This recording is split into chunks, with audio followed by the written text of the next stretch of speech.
You know, global shipping is basically the lifeblood of our entire economy. But it's got this dirty secret. It's a massive, massive puzzle in the fight against climate change. So today, we're going to break down the challenge of decarbonizing this industry and look at a pretty clever financial solution that could, just maybe, unlock the future of green fuel. I mean, to really get the scale of this, just think about it. Pretty much everything you own has been on a ship at some point. And this whole global system, it runs on some of the world's dirtiest, heaviest fossil fuels. So trying to switch an industry this big over to clean alternatives, well, it's a monumental task. Because here's the thing, the new fuels, they exist. But the infrastructure to actually produce them at scale, it's just not there. So that leads to the big question, right?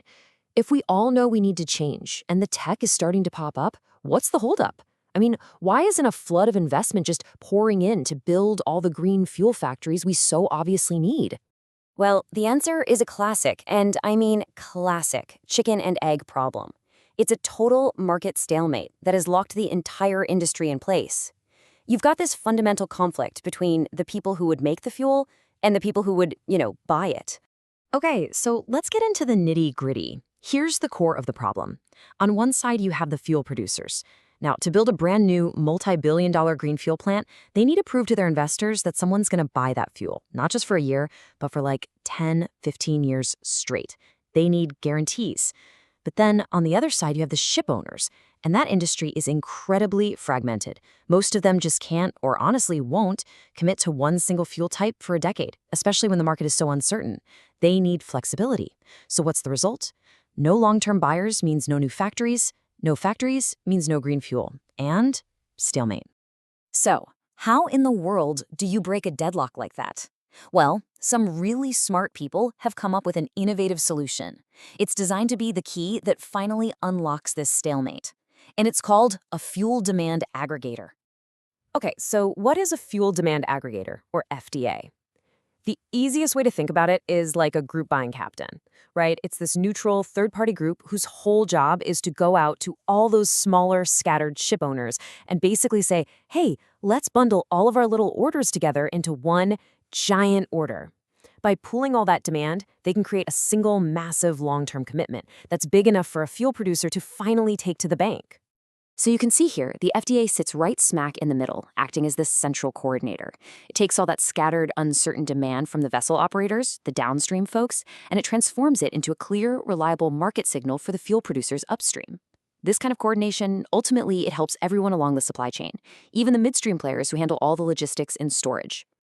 All right, so how does this actually work in practice? It sounds good in theory, but what are the steps?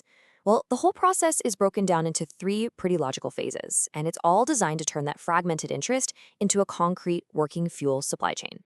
Okay, phase one, cluster identification. First, the aggregator goes out and finds a cluster of buyers, a group of companies that all need a similar type of fuel in a similar place around the same time. Then, phase two, cluster formalization. This is where it gets real.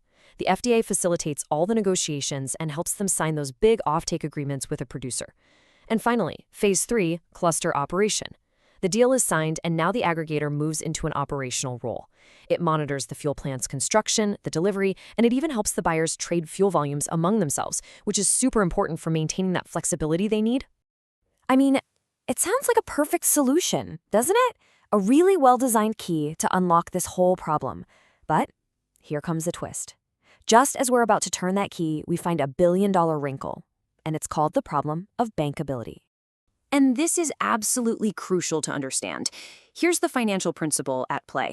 When a fuel producer goes to a bank for a loan to build their factory, the bank doesn't just look at the total size of the order. Oh no, it scrutinizes the financial strength, the creditworthiness of every single buyer in that group.